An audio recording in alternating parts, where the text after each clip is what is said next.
Good evening, everyone. We live. We We're live, we're live. live, we're live, we're live. We're here, we're here, we're here. We are here. Please go out and share us. And, I'm sharing now. and it's so crazy because we say shit, let's share.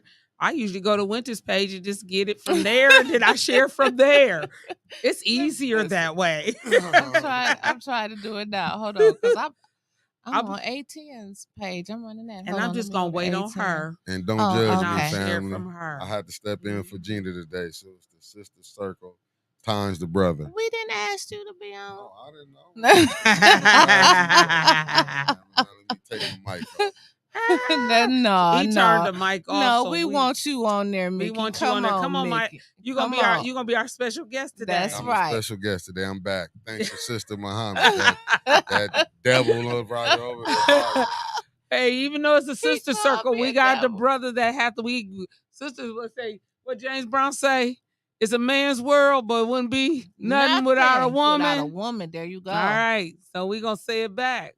It's a woman's world. Wouldn't be nothing if we ain't had a man. So we gotta have brother. We gotta have brother Mickey on here with us. Yes. Mickey, you sharing every. I don't want to duplicate myself. side Okay, I'm just waiting. You see where I'm at? I'm sharing from YouTube. Okay. I want to make sure now You know, I got it. because we gotta get this share game down. Sister Audrey, you see us, we be over here working. The title, Mickey didn't put the title of today's show on here. What is growth? What is growth? Yes. That's the topic that he gave us. That's cute though. You know what I'm saying? Yeah, because we all are growing and we trying to learn and we trying to grow ourselves into being better people.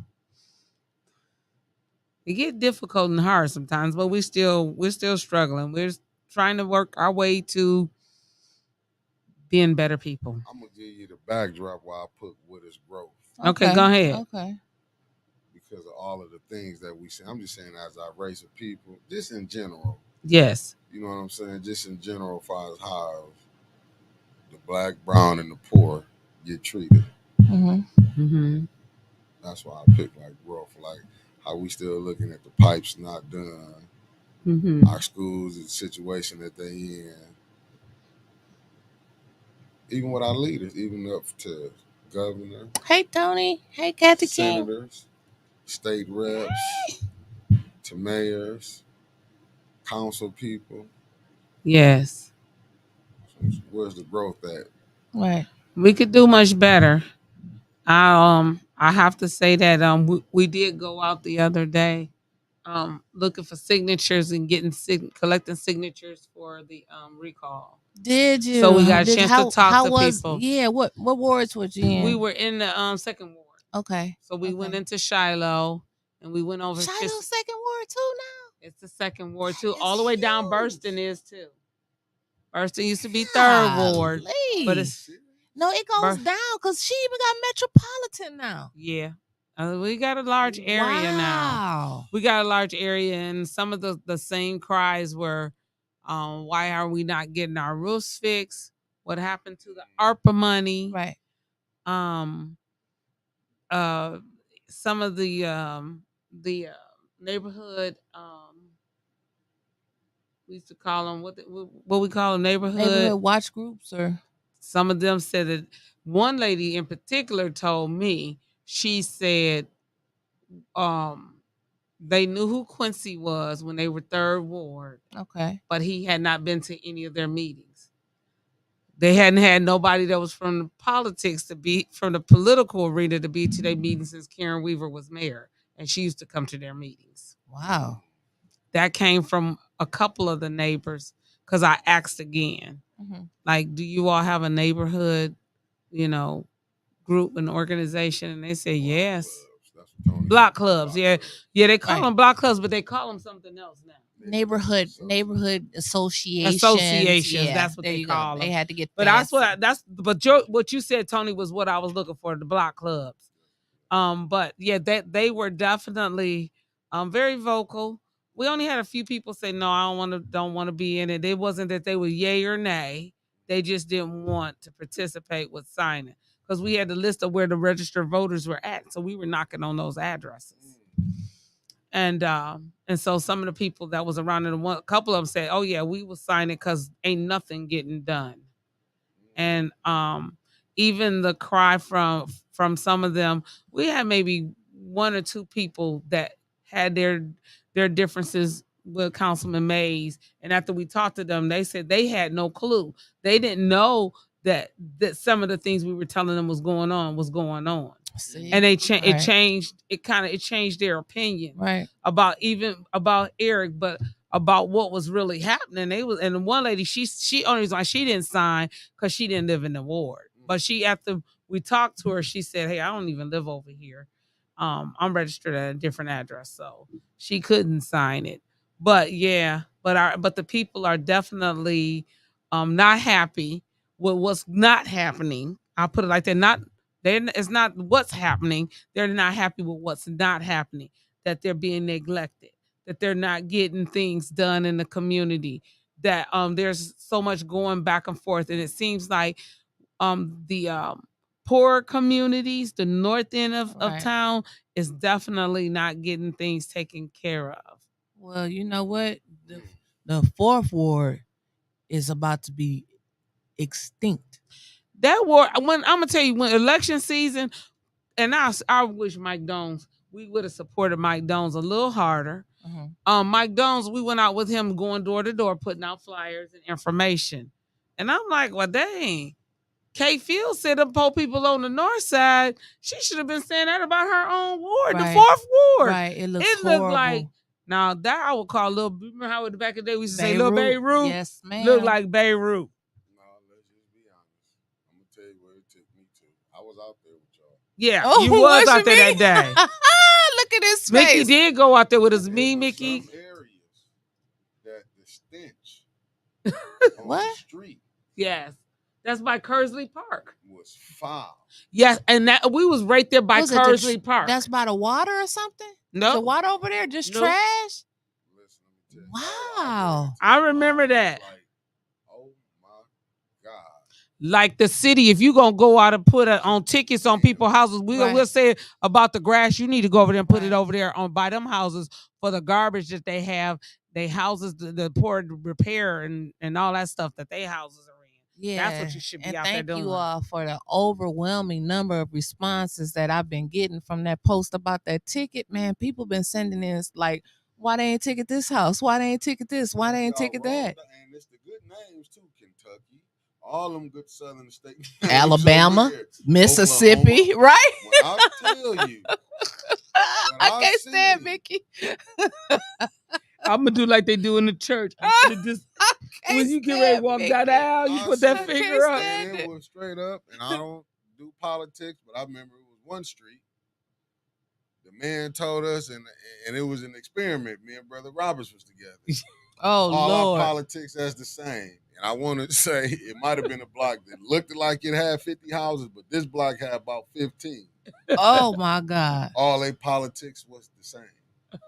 Really? Trumps. Wow. And I'm talking about was Trumps. It was like then on some don't be over there at sundown. That's how I felt like some of them. Yeah, and that was an area we never was able to go over there at sundown. I remember you guys talking about that, and y'all was like, really, and I'm laughing, and y'all was like, no, for real, like y'all better get out from the east side. Don't go on the east side. But it's got to be the deep east because I see a lot of black people over there. I see a lot of Mexican people over there. Well, I guess you said the ones that stay over there, they know who stay over there. If you don't stay, you better get your ass up out of there. Okay, I got you. I remember how prejudiced Lowell Junior High used to be back in the day. Where was that at? Lowell was right there on Franklin. Not far. It was Lowell. It was Lewis School was in the front, the elementary school, and Lowell was in the back. That was the junior high. Remnants of it. Nope. You can see it if you off of Dort Highway in Franklin. You got to be on Franklin to see it because it's too far down. But I'm saying ain't still like it might be. You can't. I don't think you can see it because you still got the boulevard and you got other streets. He said a pole. Oh, you can see the pole up in the air. That's where they did that experiment. Remember they heard the loud booms and the military was here doing the bomb experiment. Yes, they was blowing that was up over the there. school. That was over there by Lowell where they did that at that. So they come here to do a military bomb experiments. And nobody knew, and people was trying to figure out what was going on over there. Did they That ever happened find around out the about time the that water sonic boom that Quincy kept talking about over there by the projects? They said they kept hearing that boom. No, I never heard anything else more about it. Do you know if they still going ahead with that asphalt company? They did. They've approved it was in Genesee Township. Because if you on Carpenter Road, one side of the street is Flint, the other side is Genesee Township. Oh wow, Sister Audrey, really? They approved it. From what I understand, they did. Oh, yep, they wow. approved it. Yep, Ajax. Wow. Yeah, we did like a mock council with that group that I was with my daughter with Lodestar, and we did a mock council with the children. I was so impressed we had about 8 children in our group. They went out and researched Ajax, and they came in because we had some representing like they was Ajax representatives. Right. Some that was acting like they were from Eagle. Some was acting like they were council, and then some was acting like they were just the community. Okay. So everybody had to give a perspective from those different angles, and they did an excellent job. They're teenagers, and I mean, some of the stuff that they came in and brought, talking about the jobs that it was going to provide and stuff. They went and looked and did the research on Ajax. I'm talking about children who can't drive. They were that young. They were teenagers though, but oh yeah. They didn't care, but they've always wanted to do that and a dumping site out there. I remember because I'll tell people we moved into projects on Carpenter Road, the bricks. We moved out there in 1970. Okay. And then I stayed there until 1985. So I stayed my whole school age years till I was an adult in the projects. And I remember my mother always fighting. Was your mom a single mom? Yep, she was a single mom. My mom always had a fight with the government or something they fought against having that dump put back there. Father Schmitter that was over at Christ the King, he's retired now, the priest over there.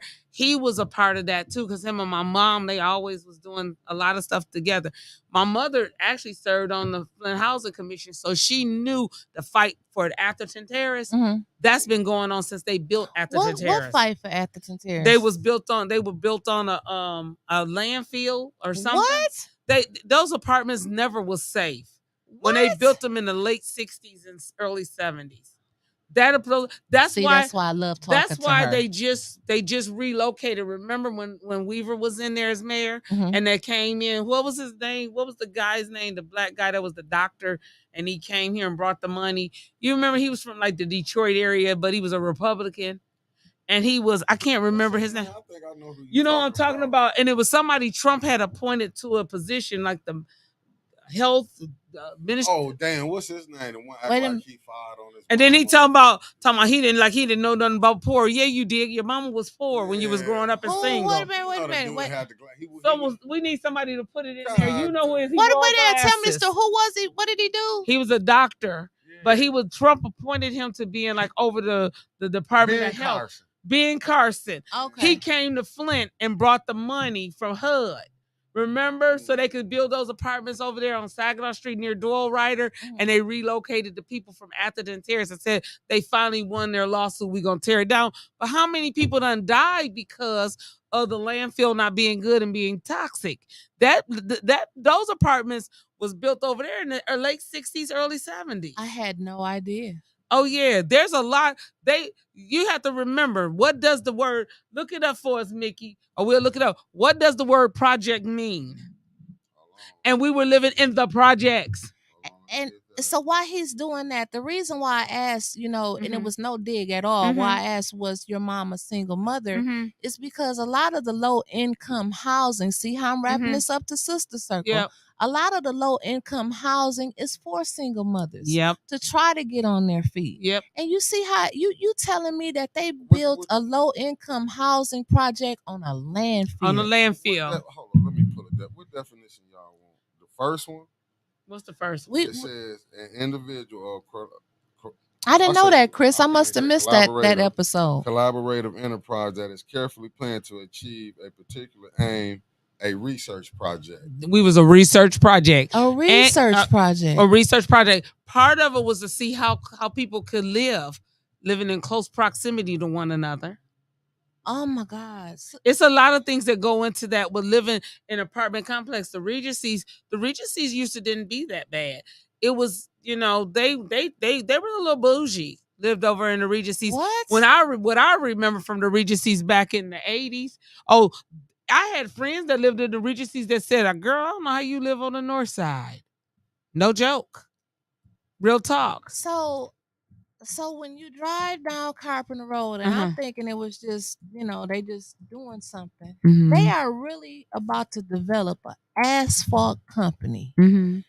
They don't care about the poor projects for these women and children. Yes, let's see what Mickey has for us. And not only project. That's a project. There you go, y'all definition of the projects. And we was definitely a project. They had another program that was through HUD. Do you remember the 235? It was Project 235. You know if you go down the street and see some houses, they all looked uniform. They say they was HUD houses. The ones on Cloverline looked all the same to me. Okay, so those like they were supposed to build houses. No, when you go down Stewart and you pass Mr. B's, and right before you get to the lake, there's like about 4 or 5 houses, a brick to the left. I ain't paid attention. Then if you was to go down Carpenter Road from Webster Road all the way down to where you get to the projects, all them houses look the same. Those were all HUD houses. They were supposed to be designed for low income families to be able to buy a house. But the thing was, they didn't have a plan. So most of the people who lived there either did one or two things. They lost them because they lost income. They had to be working in order to keep those houses up. And then they just kept going over. After so long of being a HUD house, you had people who could buy those houses who wasn't poor. And so like one house that I used to live in, it was at the corner of Philadelphia and DuPont. It was a HUD house. But guess who the owner was of the house before I bought it? My brother-in-law, who was a skilled tradesman at Delphi. So he was not poor. No, I'm just looking at this like somebody look said. Up the HUD. Look up HUD 235. Jay-Z, Tony said. Oh, no. I'm sorry. Go ahead. St. Louis, Missouri. Yeah, I was gonna read that. Wow. See, there they go. There you go. Thank you, Chris. Tony said, Jay-Z said, you know why they called a project because it's a project. It's a project. It's a project. Wow. And so that's why a lot of times my mother wouldn't let me say we lived in the projects. I had to say we lived in River Park because she didn't want me to get that concept in my head of being a project. My mom knew what it was, but finances didn't allow us to move anywhere else. But my mom, and I have to say this, if you look her up, Cynthia Howe Moore, she told me, she said, she saw me during Juneteenth. She said, Audrey, she said, I remember the things your mama used to teach us in the project. She said, it ain't where you stay, it's how you take care of it. She said, your mama always had plants or something planted around her house. She said they used to wonder, how did I have a picnic table out the back side of my house and I lived in the projects? She said, because I wanted to make around where I lived to be beautiful, even though I couldn't afford to move at the time. She's out of there now, but she couldn't afford to let them leave there. But you she made have to bring that mentality on. Like, just because I stay in the projects don't mean that I have that project mentality. And school people said, I can't believe you live out there. I didn't know you lived out there. Because they said, I had a guy tell me, you don't even act like the girls that live out there. I said, well, I don't know what you mean. What does the girls that live out there? How am I supposed to act? My mom always told me to carry myself with pride and dignity. It was certain things my mom did. It was certain people out there. My mama didn't let me, as they say, rip and run. Right. Hang out and all stuff. I didn't do all of that. Well, one thing I know about you, Sister Audrey, you read. You do a lot of research. Yes. I seen a blurb about it. I'm not sure how much you know about it, but it said that WIC or somebody, if you get pregnant, you get $500 a month, and it looks pretty tempting. And I was like, I'm sorry. I think I'll just go to work. I don't want another baby. No, I'm just kidding. Right. It looked tempting, but I'm like, our joke. We had talked about that we was talking about that last night, and we was cracking up laughing. We all was in the parking lot. I said, well, Hey, big sister. I think I'm okay. I think I don't want any more kids, any more children. So I'm all right. I'll just let them have the $500 a month. Why do you think that was developed? Do you, Hun, let me tell you, I have no idea. You can never tell because the government stole the WIC program anyway. So what do you mean? That to him. You want me to Listen, look, we explain the both like, WIC? what do you I mean know, the but go government ahead. stole the The WIC WIC program? program was originally started by the Black Panther Party. They made sure that mothers, infants, and children in the community had the milk, food, and necessary things that they wanted. The government saw the Black Panther Party doing that and stole their pilot program. We have it happening here in Flint all the time. Catholic Charities stole the program from Pastor Bobby Jackson. He had a program in his building up on Wager where you could come in once a week and wash your clothes for free. And he was a 501c3. He didn't ask for grant money. He asked for donations, which kept the government a little differently out of your business. Right. So he had it. I know because I had an extra washing machine and dryer. I was getting new ones. I gave him a set. He told me thank you because his had just burnt out. Wow. So once he did that, now you see Catholic Charities got it going on down there. They got that program from Pastor Bobby Jackson. And probably getting grant money. And get grant money for that. Stop there. How did the school lunch program come from? Did it come from the Black Panther Party too? The school lunches? Know. The school lunches came from I almost threw my phone there. Shut up. I remember Chris Caleb. I think Chris Caleb, you went to Flint Academy too. We loved pizza day, didn't we? OG Wick, the Black Panthers had a hell of a breakfast program. Yep. That's where they got so the breakfast is in the morning. They did everything. They took it. Those were our ideas. It came from our community. Listen, you'll put this is for Sister Audrey. Put up what Chris Caleb said about the project. I want to know your thoughts on this. Or what he said. That's what you was repeating. Projects was also used for the kids' pipeline to prison. I'm trying to think. Somebody was just talking to me about the pipeline to prison. It was they was using the analogy. Think about it. When you send children into the cafeteria, what do it look like? The child area in the prison. The lunch tables, how they set up, the going down the line and getting the food, all of that is similar.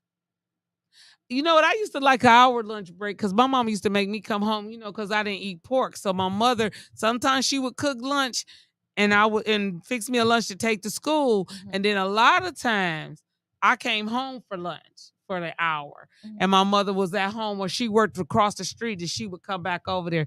She actually worked in a building that was funded by the Mott Foundation back then. Wow. My mother had a building in the projects that was set up. There was a lady by the name of Dr. Steele who used to be, I guess she was the CEO of the Mott Foundation back then. We talking about in the early 70s. And my mother had a building that was it was called Helping Hands, but it was like Goodwill. So you can come in there and rebuy. Oh, y'all are on here for this whole program is Sister Audrey today. I don't know. Chris Caleb said walk in single file line passing there you classes. Go. Yep. Gerald Montgomery said the schools don't look like that in Oakland and Livingston counties. Tony said the projects in New York City are constructed in the same configuration of prisons. What? Yep, they are. I have family members that live in Brooklyn in the projects. Oh, that's hi, Sister Ursina. I'm on my good behavior because Sister Ursina. Listen at her, Sister Ursina. You hear her? Yes, I have relatives that lived in the projects, but my auntie, she was flamboyant, so you didn't know. As a matter of fact, we got family members right now that didn't know that was the projects that my auntie lived in. She lived exactly in the building. If you looked in Brooklyn, in the Biggie movie, the project that was right at that corner, my auntie actually lived in that building. Still remember her apartment number 10D. She been dead since right after 9/11. I was like 10D. They was like, yes. I mean, you get on the elevator sometimes and there's urination, but you could see. I mean, those tall buildings. She stayed on the 10th floor, apartment D.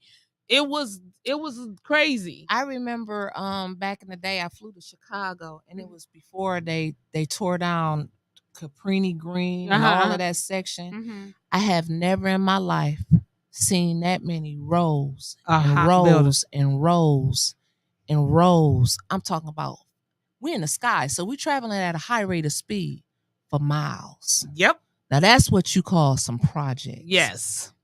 And they Yes. said it was like a community inside a community. It is. And it was so close to downtown. And so years later, when I went back, I see a beautiful Target with glass windows and underground parking. And the man said that's why it's so bad on the south side of Chicago now, is because they redeveloped all of that land. What's that? Gentrification. I hear it, Flint. I hear y'all out there right now, Flint. Yep. And they took all of them people from downtown and put them on the south side. Downtown. Is that where Green was at?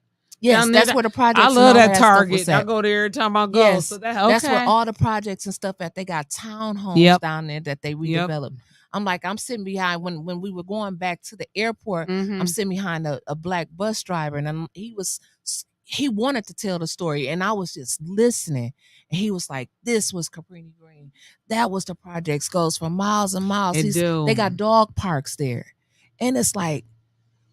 This was a plan. But my mother used to tell me, and I couldn't figure it out. She said in New York, you have people who grow up and never leave their block because the school is there. The grocery stores is there. They might not leave within a 4-block radius. At the 3 or 4 block radius, they shop. They go to the bodegas. Right. They get everything right there. I used to love to go to Brooklyn in the summertime. We used to go up there every year because, like I said, we lived in the projects, but my mama knew how to hustle, make some money, and then we take a vacation. And we used to go to New York every year, like down on Prospect, by Prospect Park. I have family that lived all over there where the Brooklyn's Children's Museum. We had a lot of stuff that we was afforded. We used to go up there. It was crazy, but once you get into a place, you don't want to move because if you move, you can't come back. Right. Because it's the housing is crazy. But I heard you can't even really, like, I would say somebody like you and I, we couldn't even afford an apartment in Brooklyn this day. Not anymore. I couldn't believe that. Not like anymore. The Apollo, that's like the place to be. That whole district. They said you can't afford it. Brooklyn. I had a family member. A family member that lived up. She lived like right around the corner. Oh, Shawty said it was beautiful. Central Park. She lived like right around the corner from where the old Chris Rock, when Chris Rock used to have that stand-up variety, that comedy, that show at night, that nighttime show. She lived right around the corner from there. She had what they call rent lock. What do they lock the rent or whatever they call it? I forgot what they call it, but they couldn't go up on her rent. They tried to get her and say, you don't even stay here. She flew into New York and would stay there because she was a flight attendant. Right. And then her brother was staying there, but they had to go back and forth to court. They would not accept her rent money or nothing else. They was fighting in court for a long time about that apartment. We stayed in that apartment. It was nice. You could go out the door to the hospital right there across the street. Look what someone just sent me that. Oh my God. Look at the title. Look at the title. Rampant up sale of his air rights to private developer. See, that is so crazy. And we're gonna have that here. And we're gonna have that here in Flint. No affordable housing required in their proposals. So I seen where hey, Councilman Carter, Winfrey Carter, she said that they redeveloped that whole stuff in Chicago. Yeah, I seen that. I think that was Chris Caleb who was like, Wyntis, this is what the plan is for Flint. It's like I know that's why I'm telling y'all. Look at downtown. I remember going and visiting Maurice Davis, and he looked and said, he said, "What's your ad?" He said, "Let me see the street." He looked in that master plan. He said, "Your house is safe." He was telling me what areas was safe and what areas was not safe. That's the first time I ever heard about the master plan. I laughed at Maurice Davis when I was watching his show. Like, that was besides Art Going Live, Maurice Davis was the next biggest podcast that I ever watched. Right. And he pulled out, the master plan, and he got to telling us about this. And I'm like, I'm thinking, like, is he a little cuckoo for Cocoa Puffs? But then he was reading it like, if your house burned down on the north side, you got to go before the board to see if you can rebuild it. Some houses you can't even get insurance on the north side. Look with this lady, Anna Rodriguez. Thanks for tapping. I can't. She said the Johnson projects in Spanish Harlem is now full of Asians and Caucasians. What? Times have changed, but East Harlem now Caucasian. East Harlem is now Caucasian. And Spanish Across- Harlem is full of Asians. Across 110th Street. Right. I mean, you go back and you look, and people said those was bad times, Sister Audrey. And those was actually the good times. Those were the good times. Those were the times where people looked out for single mothers. Those were the times where I fed You better your get in children. that house, girl. You know your mama said don't come back out until she get home. You didn't hear about all of the killings and stuff back in the day like you do now. It's like you think about it being 100 years ago, but I'm 46. And I remember my mom saying, because I was actually, I ain't stayed there that long after I was born, but we was on East Flint Park Boulevard. She said I didn't have to lock the screen door at night. I was like, huh? On Flint Park?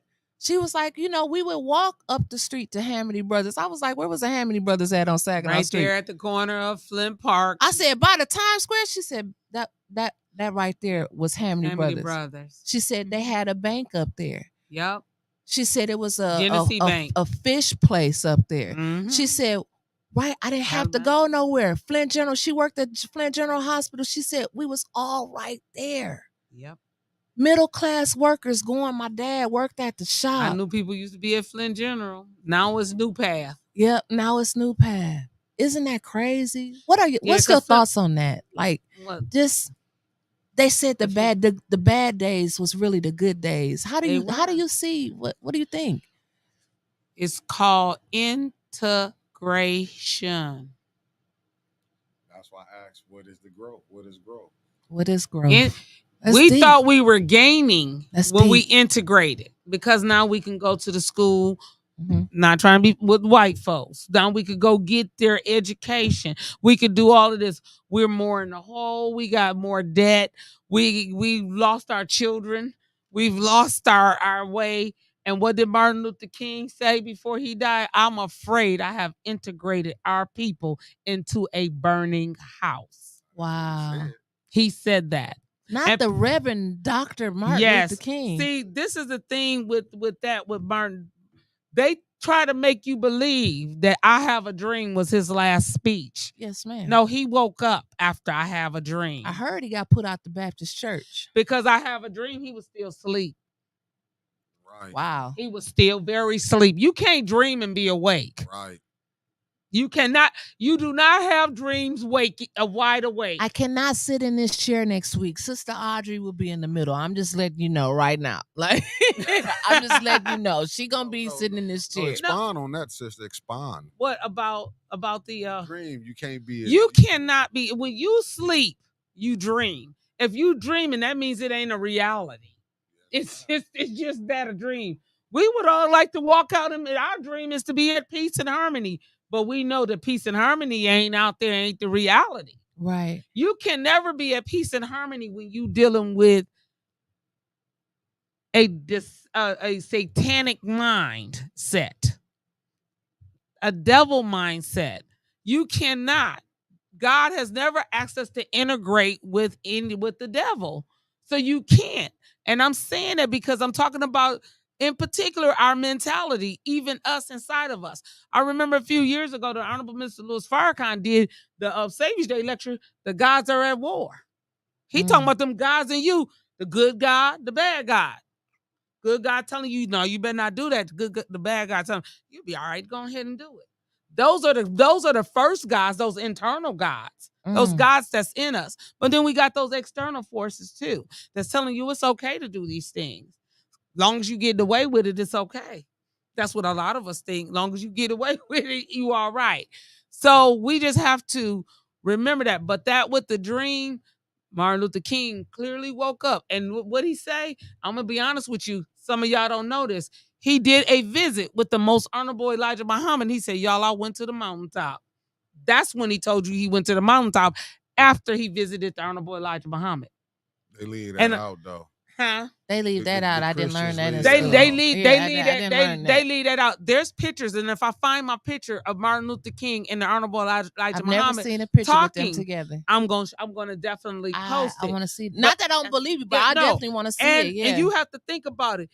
What if Martin Luther King and the Honorable Elijah Muhammad joined forces? Where would we be right now? They had to kill him. they had to kill Martin Luther King to kill the spirit of the people. That's why he died. They had to, and where do they go in? They always go inside. Somebody right around you. They already knew that they was in trouble. Talking about the government, knew they were in trouble with them two mighty forces together. You can't even say this government is good when even in 1960, in the 60s, 100 years after slavery had ended, they was still enslaving us. They still told us you can't vote. We got a young lady that told us she couldn't sign the petition the other day because she had a gun charge, a felony. She had 2 more years, and they told her she couldn't vote. And I told her, I don't know if that's true. She said they told her she could not vote. You still got voter suppression going on still today. Do you know it's still a law in the books that they have to renew every so often in D.C. about our voter rights? Yep, exactly. Not only as blacks, but as women too. As women. So you tell me that is not a satanic mind. Since when? And I'm going to tell you, Prophet Muhammad, peace be upon him, came 1,400 years. He said to liberate the women. He didn't come to oppress us. So people, they want us to believe that Islam is an oppressing religion. It's not. Y'all know me. I ain't hanging. Right. Why would I be hanging around if I was going to have to be oppressed? Right. I ain't hanging around. I'm out. Absolutely. So no, that's not true. Every 25 years. Yep, Chris, every 25 years. So we have to see what it is we have to do, but it's definitely going to be, we'll never grow if we don't have unity. That's why exactly. Oh, Tony said he heard about that about Farrakhan. That's why I'm saying as far as the growth, because you mean to tell me this government haven't showed no growth? They haven't shown. Every 25 years, we done fought in every war. I'm talking about blacks, poor, brown. Yep. Well, especially blacks. We done fought in every war. And you mean to tell me you didn't? I guess we don't even hear about Crispus Attucks no more, do we? I guess because we got a black Crispus Attucks. He fought in the Civil War. He was the first. No, it was the Revolutionary War. I'm just he was looking the first at all one the to die. comments. He was black. He was black, and he fought in it. Right. Public education is designed to train the people to work. Thank you, Sister Ursina, for posting NOI.org. Shardy says, "Speak, Sister Muhammad. Tell it like it is." But we have to just unite. We did. I mean, I'm saying, I'm gonna put it out there. I'm gonna put it out there without saying too much. Don't do it. When is the? Do you know that every organization has a board? Mm-hmm. We need to start attending their board meetings. I can guarantee you, probably almost every organization around here is getting, because we talked about it a little bit yesterday. And it was in an open meeting, so I could speak about that. But we talked about these consultants coming in and always consulting. And they get paid good money. I love Miss Kathy Jackson. I love Miss Kathy Jackson. She said, but hey, you seeing these consultants come in, but these businesses are failing. Right. So what are they consulting and telling these people to do that's causing them to fail? I think it's all failing by design. It's failing by design. Right. And are the consultants, do they really know what they're talking about, or are they designed to help make them fail? They're designed to help make them fail. I believe that too. You know, you think about, sister, you got the consultant, and we can do this right here for Flint, Ernst & Young.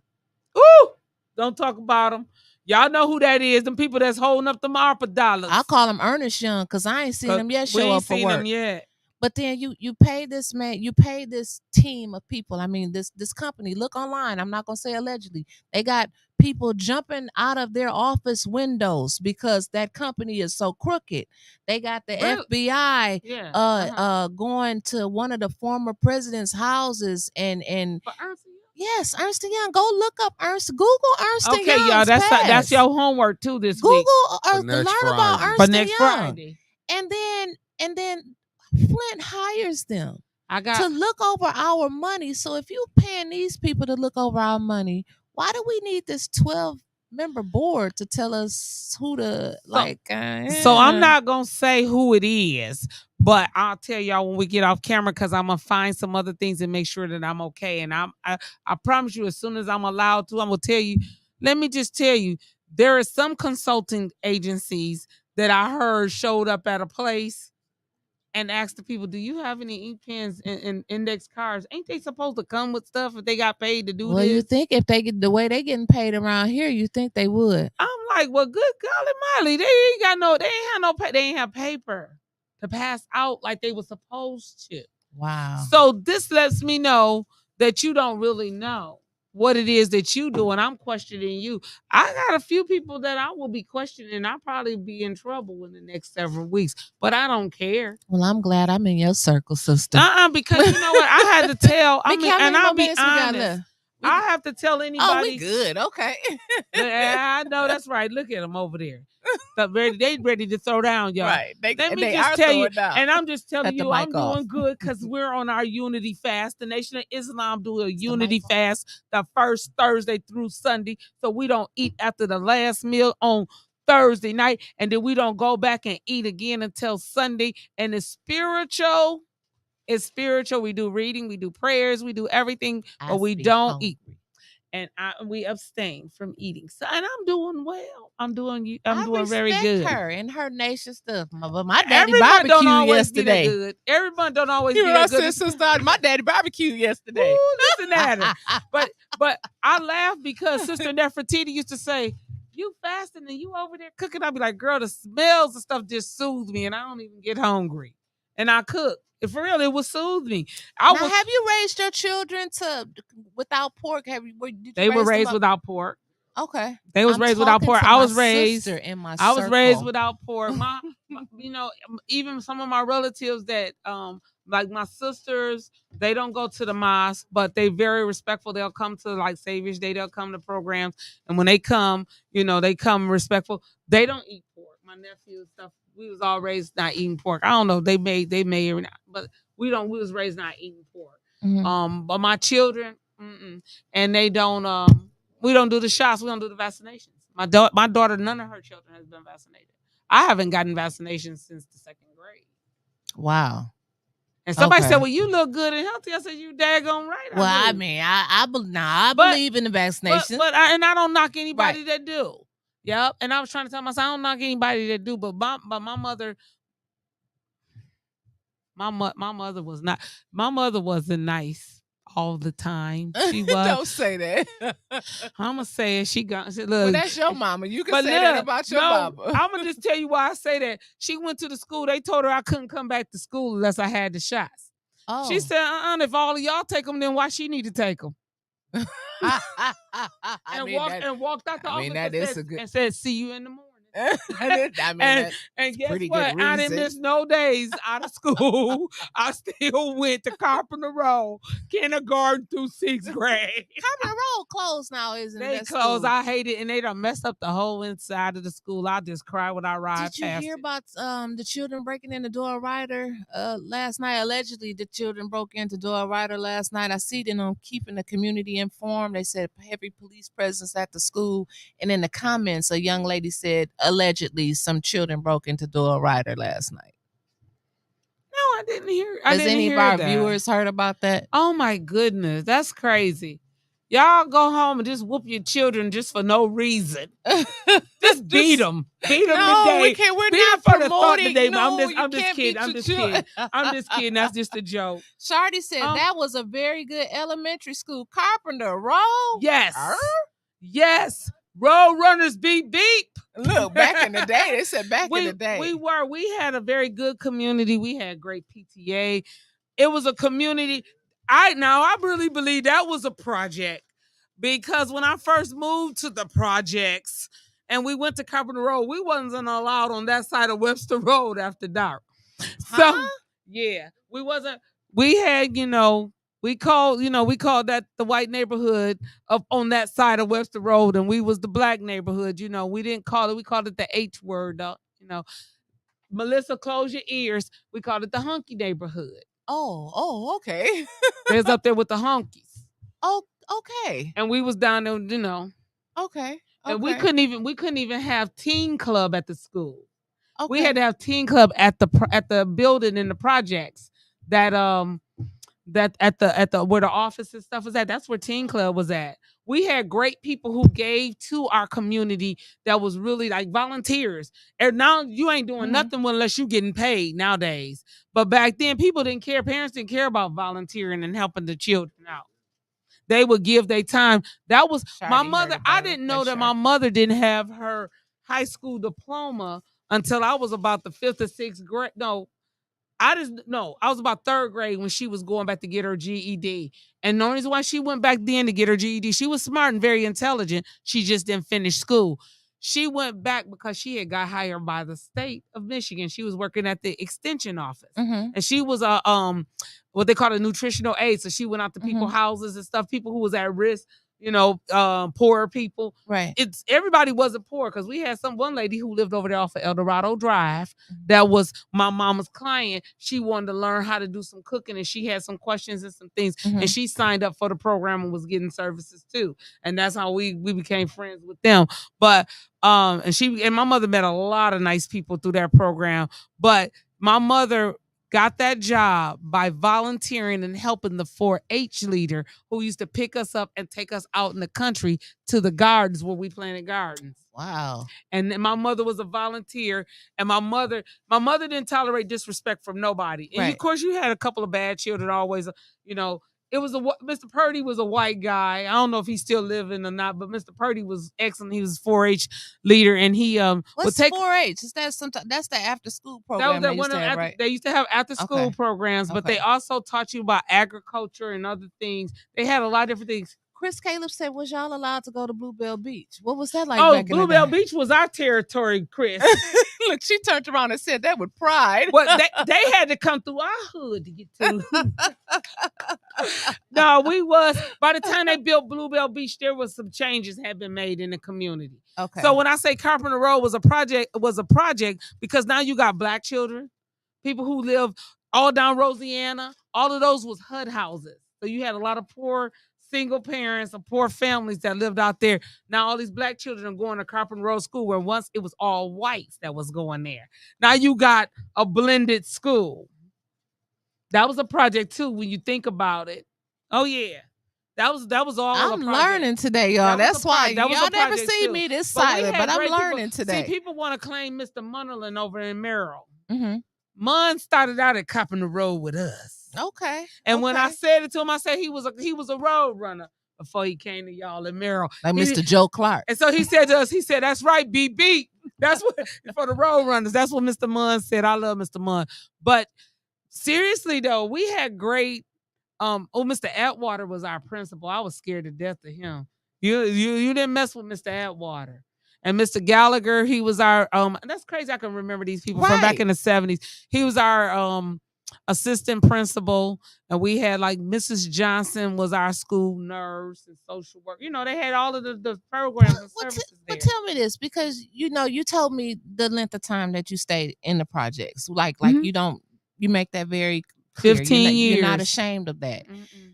Do you feel like back in the day compared to now, like did they assist you to get off of assistance? Like, was it really assistance or was it placement?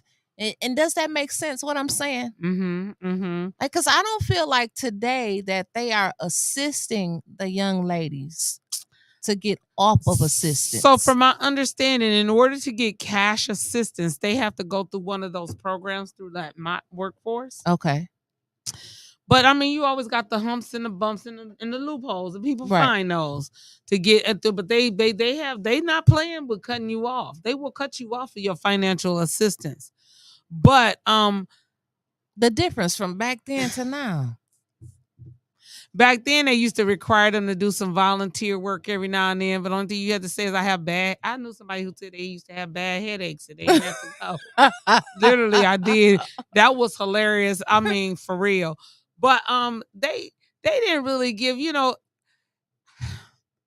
Let like me the say people this about public were more honest back then? I'm sorry to cut you off. Go ahead, listen. Do you feel like people were more honest back then, like really needing assistance and signing up and really using their food stamps to no? So it's the same thing. People, okay. It just went to a different phase because you think about it. Back then, if a woman had a boyfriend or a male friend or even a husband, because many of them had husbands. She couldn't tell welfare she had them. She couldn't tell them they was hiding them out. Remember, Claudine, how they was hiding the toaster? They was hiding the toaster. They didn't want nobody to know they had nothing new. They hide the iron. The social worker on her way in. So the system wasn't designed to help a family. No, it was really designed to split up a family. Because when you had a man that wanted to be a man and be in the household, but maybe they struggling a little financially because he ain't got the right kind of employment to make him look good or do good, then she got to lie and say he ain't here. They used to lie and say they don't know who the baby daddy is and all that stuff. So they wouldn't have to make Mr. Johnny or whoever paid child support, and Mr. Johnny still took care of his children. Here's a question for you. Tony said, didn't GM have something to do with the project being built on Carpenter Road? Wasn't it an agreement or something that they had to create housing for low income for a tax break or something like that? He said he wasn't really sure how that went. I've never heard that. Okay. I will have to look into that one, Tony. Let's start looking into that, because I wouldn't be surprised. GM was another one. I mean, GM, we didn't know what they did to Flint. Yeah, but they helped us, but then they helped create a lot of the cancers and stuff that we stuck with right now. So remember, was it last week when Mickey said that we were talking about George Washington Carver was the one who actually started naming the factories plants, short for plantations? Okay. So now you can see, I just tell y'all I'm in between doing what I normally do as my therapist, and I've been working in a factory. It's interesting the way these people work. There's no way I would ever do that for 30 years and retire. Wow. My niece has been working there for 7 years. It's easy work. That's not the hard part, but they want you to stand for 10 hours. 10 hours. A plantation. They be watching you. I'm going to tell you, but you got some rebellious slaves up in there, because we sure go to the bathroom when we want to. We don't ask. We just leave and go. We may be in the bathroom 10 minutes, because you got to find some place to sit down and just get a break. That's right. Their break times is not right. They don't. And I'll talk about it when I quit there, y'all. I'll tell y'all a little bit more in detail. But just know, working in places, you all need to learn labor laws, because there's some things there I'm like, this ain't right. Right. They don't know that I got a master's degree in business. They think you just somebody that just need a job. Because I couldn't tell them I had no degrees, because they probably wouldn't have hired me. People think you have to look a certain way. You have to speak beautiful, eloquent, put together words in order to not to be ghetto. Yeah. That's what that thing was talking about. There's a documentary called Uncle Tom. It popped up on I don't know if it was on Facebook. How did I get it? I don't know. But I pushed the button and it gave me 10 minutes free. Okay. And it says to watch the whole thing, you have to pay it's like $1 or $2, which I'll do that later on. But it is talking about, how did I get to be an Uncle Tom? Why do people call me an Uncle Tom? And it's because I don't do certain things. A lot of people say there's a lot of good information in there.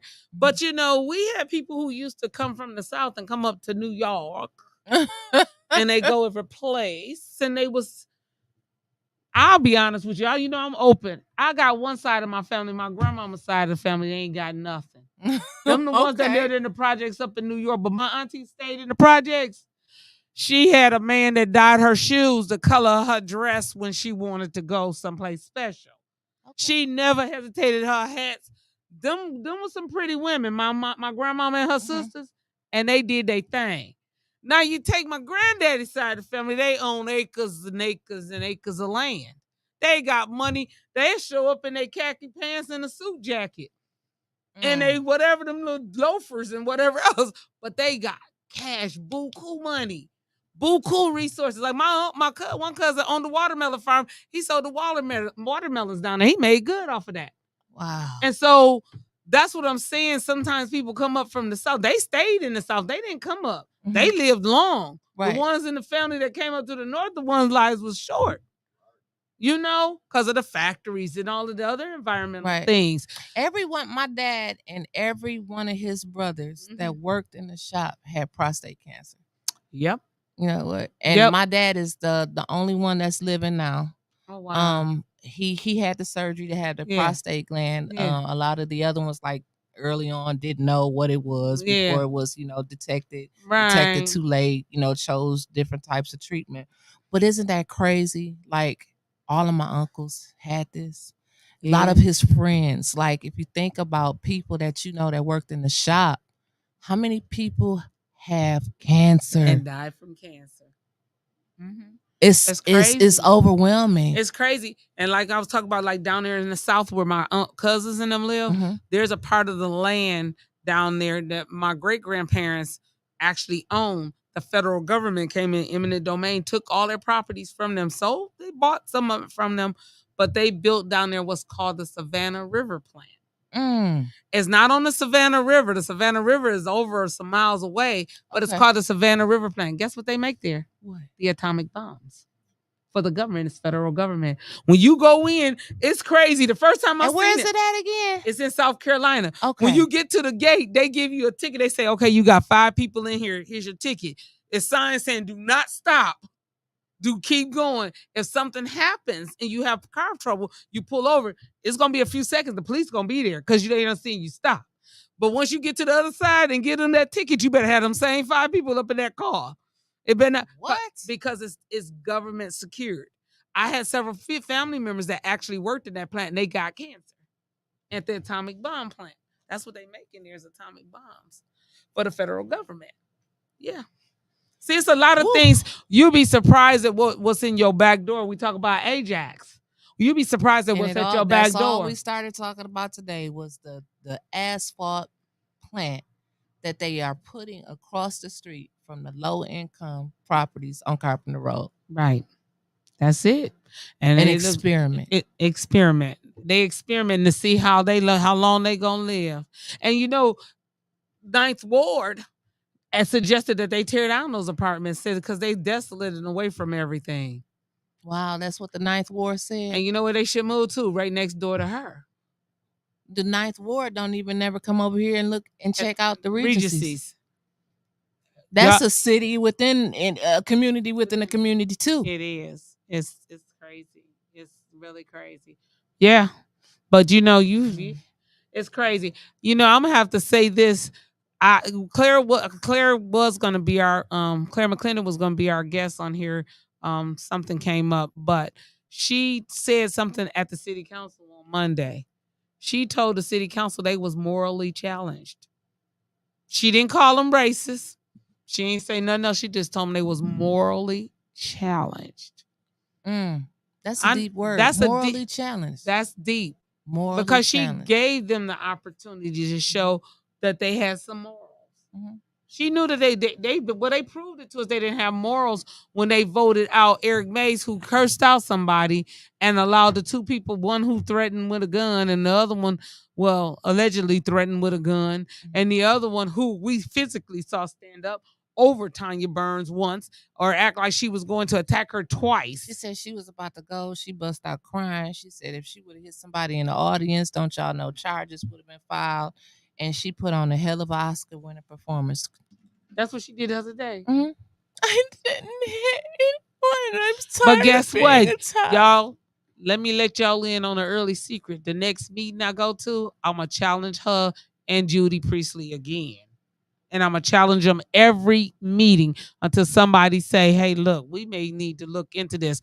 That would have been a question for David Layton's office because David Layton's office do have the power and ability to say, hey, why is this happening? And I haven't seen any reports. Reason why I know they do, when the incident happened with my daughter, and we kept trying to get Flint City Police to properly investigate, I think if I'm not mistaken, it might have been Brenda Boyd who reached out to David Layton's office, and he contacted the police department and asked them, why haven't I seen an investigation from this on my desk? I was very surprised with a lot of things that's going on in Flint. And he takes the blame for a lot of that stuff on Facebook. He said, no. The city ain't sent me nothing. Yep, the city The city ain't worked up nothing and sent it to Layton. I almost got arrested trying to get the detective. I had to give him a shout out, Santiago, because me and him we became friends after the end. But he was ready. He was ready to arrest me. He said, "You cannot sit down here in this lobby and talk to me like this." I'm like, "We got a video and you won't even look at the damn." I went off. And he went, when he threatened, he said, "I'm just going to go on back upstairs." I went to that desk and said, "I need his supervisor down here." Rest in peace, Captain Bernie. Bernie came down with the usual smile, like, "What's going on?" When I told him, he said, "Give me a few moments."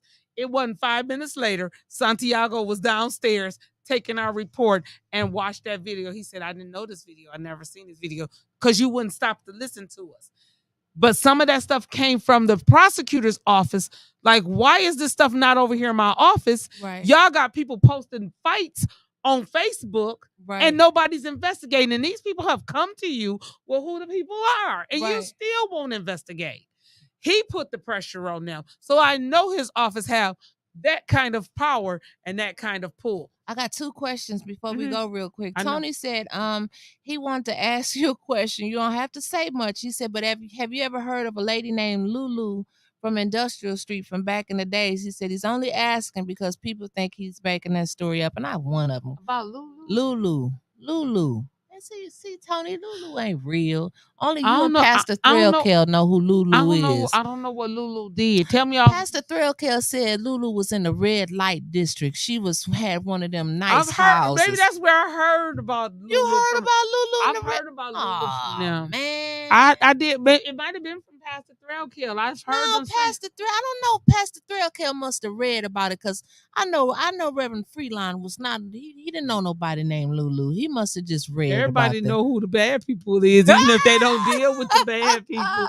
Wait a minute. I love you, Pastor Thrillkill. Here go another question from Chris Caleb. He says, "Sister Muhammad, do you have the whole video of the parking garage?" I think we talked about that our first show. Gina had the video. Gina had the videos on Gina Luster's page, and I did share it. The entire video that she was doing, because she was trying to get them and she couldn't hear them. But that's why we know that she had them. She was showing them coming out the door, and she was sitting in her car. Mm-hmm. I wasn't even out there until Allie was walking to her car, and she got on video my car pulling in the parking garage. My car is on the video coming into the garage to park. And Allie even said at the city council meeting, "I know Sister Muhammad didn't follow. She said Mrs. Muhammad did not follow us out the building because she came in and parked right next to me." So Allie said, "I don't know who said that." She said, "I didn't tell M Live anything." They said that y'all threatened. Wow. And no, Allie did not say. Allie didn't tell them that. That was Judy that did it. Was it Allie that told them that we did it too? I thought they had all 3 of them picture up there, 3 women. They because that's what Judy and them told them. Allie said, "I did not talk to M Lies." She said M that Lies. M Lies. She did not talk to them. She said that at the council meeting. She said, "I know Mrs. Muhammad didn't follow us out the building. I saw her. She pulled in and parked next to me when I was leaving." She said it at the city council meeting. So that goes to prove. That's why Judy turned B red. I want her to turn burgundy. You giving he giving us that thing like the choir director. Okay. How many times? How many? We got no seconds. Like the choir. We got. All right. Bye, y'all. Wait a minute. Can we tell them? Can we tell them what's coming on? Okay. Bye. Choir rehearsal.